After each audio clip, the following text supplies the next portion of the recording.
I knew the exact second I had been shot. It was not from a bullet, which honestly might have been a bit kinder on my 48-year-old knees. It was the tone of Jeffrey Albright's voice. It was that slick, overconfident drawl he used when he wanted to sound like the smartest guy in a room full of people who actually worked for a living. We were sitting in the main conference room of Apex Operations, halfway through my quarterly metrics presentation. I was walking the board members through our latest efficiency reports, showing a 14% increase in workflow throughput and a 9% rise in client retention over the last 2 quarters. We had salvaged 2 major client contracts that were on the verge of collapsing, and I had done it while working 60 hours a week. I stood near the projector screen, laser pointer in hand, pointing at a bar chart that represented 9 months of my life. "You are just not management material, Walter," Jeffrey said. He did not yell it. He did not say it with anger. He just said it loud enough to cut through the hum of the air conditioner, pitching his voice so it carried all the way to the end of the long mahogany table. He leaned back in his leather chair, arms crossed over his chest, looking like he had just delivered a profound lecture on corporate strategy. He was 32 years old, had an expensive Master of Business Administration degree, and had never actually managed an operational crisis in his life. But he had the title of Vice President of Operations, and I was just the Senior Director who made sure the place did not burn down while he slept. At the end of the table, Wallace Welker, one of our key board members who still thought computer databases were some form of digital sorcery, snorted into his coffee. Another board member smirked, tapping his gold pen against his notepad like a middle schooler watching someone get tripped in the hallway. They did not care about the 14% increase. They did not care that I had spent my weekends rewriting the database scripts that kept our client portals from crashing. To them, Jeffrey was the shiny future, and I was just the utility player who had been around too long and did not wear expensive suits. "Thank you," I said. My voice did not shake. I did not raise it. I simply clicked the remote to turn off the projector, gathered my printed slides, and sat down. My hands were steady, but inside, something that had been holding together for 8 years finally snapped. I had survived 3 different executive sweeps, 4 complete departmental restructures, and 5 different management models. I had trained Jeffrey's predecessor, and then I had trained Jeffrey when he walked in the door 2 years ago, clueless but eager to tell everyone how to do their jobs. I was the guy they called at midnight when the database locked up, and I was the guy who spent his holidays writing patches for our billing software. But according to Jeffrey, I lacked the executive presence. I did not talk in buzzwords like synergy or low-hanging fruit. I did not make flashy slide decks that promised 50% growth with zero substance. I just did the work. After the meeting ended, Jeffrey did not even look at me. He was already talking to Tiffany Miller, the 24-year-old associate he had hired last month. Tiffany was currently nodding along as Jeffrey explained his grand plan to automate our compliance reporting, a plan that would inevitably break the first time the state database updated its API. I watched them walk down the hall, Jeffrey gesturing wildly with his hands as if he were painting a masterpiece in the air. While Tiffany tried to look impressed, I walked back to my office, closed the door, and sat down. The silence of my small office felt different now. It was no longer the silence of a busy man taking a quick breath between crises. It was the quiet of a realization. I pulled a key from my pocket and unlocked the bottom drawer of my desk. Deep under a pile of old project files and regulatory guides was a folder containing my original employment contract from 8 years ago, back when the company was small and the founders actually cared about the people they hired. I turned to page 6, clause 14. I had not looked at it in years, but I remembered the text clearly. It was a clause I had negotiated myself when I was hired, back when the company was desperate for someone who could build their operational framework. It stated that the employee was not obligated to respond to any company communications, including phone calls, emails, or messages outside of standard business hours. Those hours were explicitly defined as 9 in the morning until 6 in the evening, Monday through Friday, unless there was an active contract emergency involving immediate physical safety. I looked at the clock on my wall. The second hand was sweeping toward the 12. It was 5:59 in the evening. I reached over and closed my laptop lid. The screen went dark with a soft click. I stood up, grabbed my coat, and walked out. I passed the open bullpen where several junior analysts were still huddled around their monitors, typing furiously. I passed Jeffrey's glass-walled office, where he was still talking to Tiffany, pointing at a flowchart on his whiteboard. I did not say goodbye. I did not leave a note. For the first time in 96 months, I was leaving at exactly 6 in the evening, and I was leaving the noise behind. I sat in my car in the parking garage for a few minutes, listening to the engine hum. My phone was already buzzing in my pocket. I pulled it out. It was a Slack message from Jeffrey asking if I could reformat the presentation deck for his meeting tomorrow morning because he wanted to add a few slides about automation. I did not open it. I went into my settings, went to the focus options, and turned on my custom Do Not Disturb mode. I set it to block every single notification from my work email, Slack, and corporate cell number from 6:01 in the evening until 7:59 the next morning. The only exception I added was for my sister, just in case there was a real family emergency. The rest of the world, especially Jeffrey Albright, could wait. I drove home, poured myself a glass of good whiskey, and sat on my deck. The evening air was cool, and for the first time in years, I did not feel the constant low-grade anxiety of waiting for a notification that would ruin my night. I did not check my phone. I read a book, made dinner, and went to bed early. On Saturday morning, I woke up early, made a pot of black coffee, and worked on my garden. The dirt was cool under my hands, and I spent hours pulling weeds and trimming the bushes. At 10 in the morning, I glanced at my personal tablet, which was connected to my home network. I had deleted the work Slack app from my phone, but I could see from my router logs that my corporate phone was trying to download data constantly. I left it on the kitchen counter, face down. Sunday came and went in a similar fashion. I went for a long walk in the park, cooked a slow-cooked beef stew, and did not think about databases once. By Monday morning, the storm was already gathering. I walked into the office at exactly 9. I sat down, opened my laptop, and watched the notifications flood in. There were 12 missed calls from Jeffrey, 5 voicemails, and 23 unread emails, most of them marked urgent in all caps. I did not rush. I went to the break room, poured a cup of coffee, and walked back to my desk. I spent the first 15 minutes of my day reviewing the system logs, noting that several automated scripts had failed over the weekend because someone had tried to change the database permissions without updating the security certificates. At 9:15, the weekly operations meeting was scheduled to start. But when I checked the shared calendar, there was no link for the virtual meeting, and the agenda document was completely blank. Usually, I was the one who created the link, wrote the agenda, and chased down the department heads to make sure they filled in their updates. I had not done it this time. I sat at my desk, sipping my coffee, and watched the chaos unfold. Jeffrey came bursting out of his office at 9:20, his hair slightly disheveled and his collar open. He marched straight to my desk, his shoes clicking loudly on the linoleum floor. "Walter, where is the meeting link? The board members are trying to log in and the agenda doc is empty," he said, his voice rising enough to make the analysts in the neighboring cubicles look up. "I am no longer managing the meeting logistics, Jeffrey," I said, looking up from my screen with a calm expression. "You restructured that responsibility to Tiffany last week, along with the rest of the administrative workflow." Jeffrey blinked, his jaw tightening. He looked around as if searching for a way to rewrite history. "Well, yes, but you were supposed to transition it to Tiffany.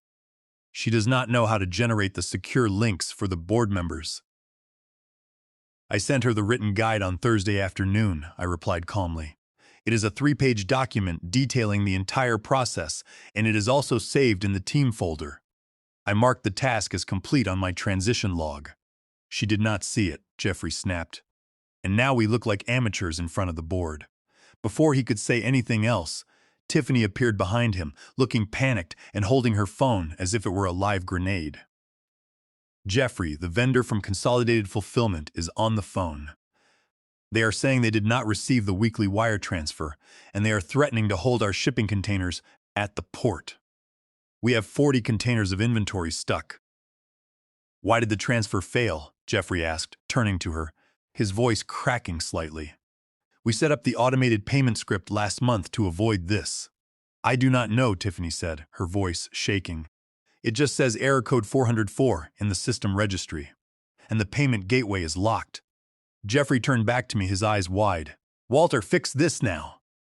I cannot, Jeffrey, I said, folding my hands on my desk. The payment script was built to run on the old system. When you migrated the databases to the new platform last week, to show the board your automation metrics, you did not update the payment gateway credentials. I flagged that in my migration report, but the ticket was marked as resolved by your team. Just log in and update it, Jeffrey said, his voice dropping to a whisper as he leaned over my desk. I no longer have admin access to the payment gateway, I pointed out. My credentials were revoked as part of the security audit you ordered on Friday to streamline system permissions. You will need to contact the systems administrator, but she is currently on vacation until Wednesday. Jeffrey stood there, his phone vibrating in his hand, looking like a man who had just realized the bridge he was standing on was made of paper. He turned on his heel and marched back to his office, with Tiffany trailing behind him like a nervous puppy. I took a sip of my coffee and opened my spreadsheet. The week was starting, and I was going to enjoy every minute of it. By Wednesday afternoon, the cracks in the building were turning into trenches. The main issue was no longer the shipping delay or the broken meeting links. It was the state compliance audit. Every year, our firm had to submit a comprehensive compliance report to the State Infrastructure Board to renew our eligibility for our largest contract, a joint venture with Hampton and Croft. The contract was worth $11 million a year, and it represented nearly 40% of our total revenue. The submission deadline was Friday at noon. The compliance officer, Louis Cho, was a quiet, meticulous man who had been warning Jeffrey for 3 weeks that we needed to finish the review. The final report required 2 signatures: the Vice President of Operations, which was Jeffrey, and the Senior Director of Operational Compliance, which was me. The document templates had been built over 5 years of trial and error, cross-referencing state regulations with municipal codes, and I knew every line of them. At 2 in the afternoon, Louis sent a company-wide email, copying the founder, Bernard Crawford, and the board. Gentle reminder, the email read. We are 48 hours away from the state submission deadline. The compliance audit documents are fully prepared on our end, but we are still missing the final operational sign-off from Walter. Walter's signature is required by state law to verify the accuracy of the process recovery metrics. Jeffrey came to my desk 10 minutes later. He looked exhausted. The smugness was completely gone, replaced by a desperate, sweaty urgency. He had a printout of the compliance report in his hand, and his fingers were trembling. Walter, I need you to sign the compliance documents, he said, leaning over my partition. Louis says they are ready, and we need to submit them to the portal. I cannot sign those documents, Jeffrey, I said, not looking up from my screen. Why not? He hissed, his voice dropping to a whisper. It takes 2 seconds. Just log into the portal and click Approve. Because I have not reviewed the underlying data, I explained, turning to face him. The metrics you loaded into the report show a 99% uptime for our client portals. The actual uptime, after the database migration errors you ordered last week, was 84%. If I sign that document, I am certifying under penalty of perjury that the data is accurate. That is a violation of federal and state regulatory standards. And I will not put my name on it. We will patch the data later, Jeffrey said, his voice desperate. If we do not submit by Friday, we lose the eligibility renewal. The board will fire me, Walter. I need you to just do this for the team. Then you should have left the review window open as we planned, I said. I am not signing off on falsified metrics to cover up a mistake. Just do it, he said, his face turning red. I am ordering you to sign it. You are still an employee of this company. My working hours end at 6 in the evening, I replied, pointing to the clock on my screen. It is currently 4:30. I am currently finishing the security handoff document for the IT team. If you want me to review the metrics and verify the data, I can begin on Monday morning at 9. We do not have until Monday, Jeffrey shouted, drawing looks from the nearby cubicles. He slammed his hand on the partition, turned on his heel, and walked away. At 6 o'clock, I closed my laptop, packed my bag, and walked out. I did not look at Jeffrey's office. When I got home, I did not open my laptop. I sat down at my kitchen table and opened a thick, high-quality envelope that had been delivered to my house by a courier that afternoon. Inside was an employment contract from Vanguard Operational Group, our primary competitor. 2 weeks ago, after seeing the writing on the wall, I had reached out to Gavin Callahan, who was the vice president of strategic partnerships at Vanguard.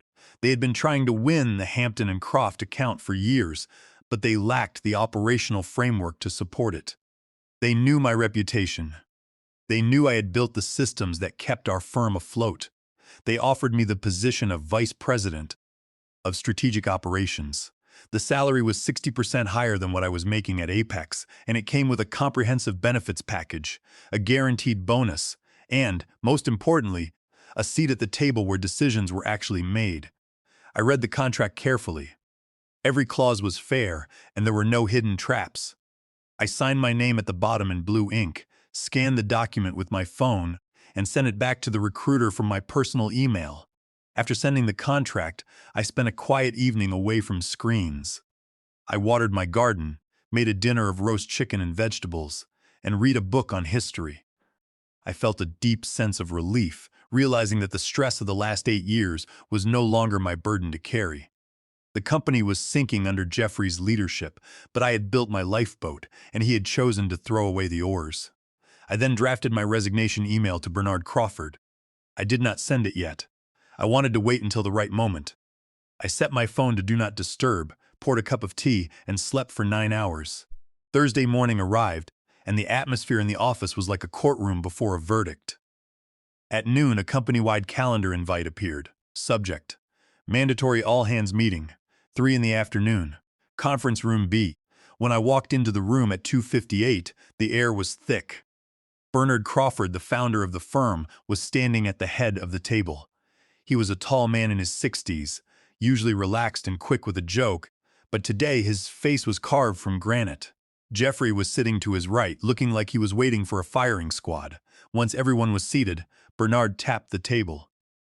"We have a situation," Bernard said, his voice low and vibrating with anger.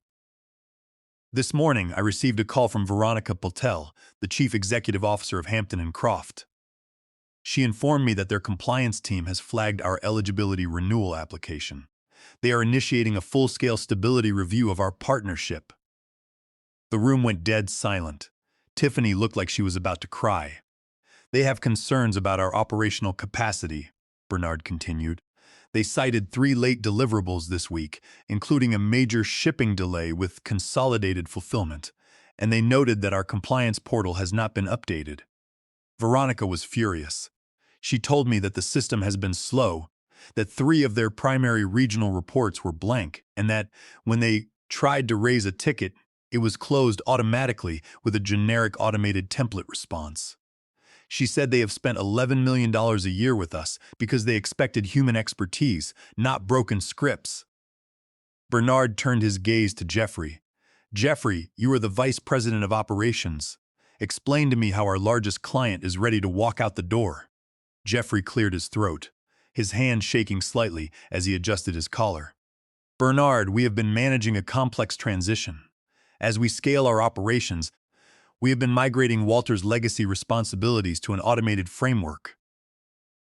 There have been some temporary integration bottlenecks, but we are addressing them." Bernard stared at him for 5 long seconds. "Integration bottlenecks? Jeffrey, the client did not call you. They did not call Tiffany. They called my private number, and the first question they asked was why Walter was no longer answering their emails." Jeffrey turned pale, and his voice cracked as he tried to defend himself. "Walter was removed from the account to allow him to focus on other internal projects, as we discussed with the board. I did not authorize his removal from our largest account," Bernard said, his voice rising, "and now I am looking at a list of incomplete tasks that only Walter knows how to resolve." Bernard turned to me. "Walter, what is the status of the compliance report?" "I was removed from the compliance workflow last Friday by Jeffrey's order," I said, my voice calm and even. "I was instructed to focus on documenting my processes for the transition." My access to the portal was revoked, and I have not been authorized to review or sign the metrics. Bernard turned back to Jeffrey, his eyes narrowing to slits. Is this true? We wanted to streamline the process, Jeffrey stammered, his face turning a painful shade of red. We did not think. You did not think, Bernard interrupted, his voice dropping back to a dangerous whisper. The deadline is tomorrow at noon. If that report is not signed and submitted, we lose the contract. Figure it out. The meeting was adjourned. Jeffrey practically ran out of the room. At 5:45, Jeffrey came to my desk. He did not look at me. He just dropped a printout of the compliance report on my desk. Sign it, he said. Please. I cannot sign this, Jeffrey, I said. The data is still incorrect. I will not commit perjury to cover up your migration errors. If you do not sign it, we are all ruined, he said. I will review the correct data on Monday morning, I said. Closing my laptop. It was 6 o'clock. I stood up, walked past him, and left the building. I knew Jeffrey was desperate, but I did not realize how desperate until later that night. At 11:30, while I was reading in bed, I received a notification on my personal email. It was an automated system alert from the state compliance portal. Because I was still listed as the primary compliance reviewer in the state registry, the system automatically sent a receipt notification whenever a document was submitted. The notification read, Eligibility Renewal Application Submitted. Signed by Walter Vance, Senior Director of Operational Compliance. I sat up. I had not logged into the system. My laptop was closed in my bag. I opened my personal tablet, logged into the public registry portal using my credentials, and downloaded the submitted document. There, on the final page, was my electronic signature block, stamped at 11:10 in the evening. Jeffrey had logged into the portal using an administrative override, or by using my saved credentials on his machine, and he had forged my signature on a state document containing falsified metrics. It was a direct violation of California Penal Code, Section 470, which covers the forgery of electronic signatures on official documents. He had done it to save his career, but in doing so, he had handed me the final piece of the puzzle. I took a screenshot of the submission receipt, downloaded the audit log showing the IP address that had performed the signature override, and saved it all to my personal drive. On Friday morning, I did not go into the office. I woke up at 8, made breakfast, and sat down at my personal computer. The sun was shining through the kitchen window, and the birds were singing in the oak trees outside. It was a beautiful, peaceful morning, a stark contrast to the absolute meltdown that was currently happening at the office. I opened my phone and saw 58 missed calls, 12 voicemails, and dozens of messages. Most of them were from Jeffrey, but the last 3 were from Bernard Crawford. I listened to Bernard's voicemail first. His voice sounded like it had aged 10 years overnight. Walter, please call me back immediately. We have a massive crisis. The State Compliance Board has flagged a discrepancy in our submission, and Hampton and Croft is threatening to terminate the contract today. We need you. I scrolled through the rest of the unread messages. Jeffrey's emails had gone from demanding and arrogant on Thursday night to desperate and pleading by 3 in the morning. His final email, sent at 4:45, simply said, Please, Walter, I will make this right. Just tell the board it was an oversight. I did not call anyone back. Instead, I drafted an email on my personal computer. The recipients were Bernard Crawford, Wallace Welker, the head of the board audit committee, and our chief legal officer.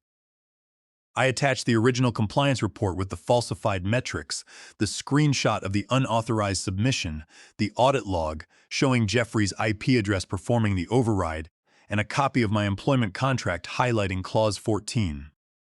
I also checked the system logs, noting that in his panic, Jeffrey had not even tried to cover his tracks. He had logged in from his company-issued laptop, which registered his unique device identification number and his home IP address. The compliance portal recorded the exact minute the electronic signature override was applied. Please find attached my formal resignation, effective immediately, I wrote. I am also reporting an unauthorized electronic signature on the state compliance renewal submitted last night at 11:10.